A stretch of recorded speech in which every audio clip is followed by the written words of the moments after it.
Meaning of dogging. Dogging. Dogging.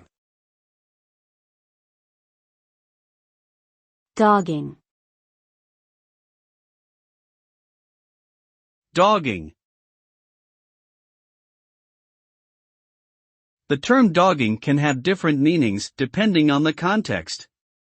In general, it often refers to a sexual act in which one person watches or participates in sexual activity between two or more other people.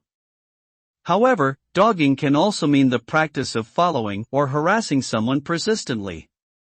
In this sense, it is often associated with stalking and can have serious legal consequences. Regardless of the specific meaning, dogging typically involves unwanted and potentially harmful behavior that can cause distress and discomfort to those involved.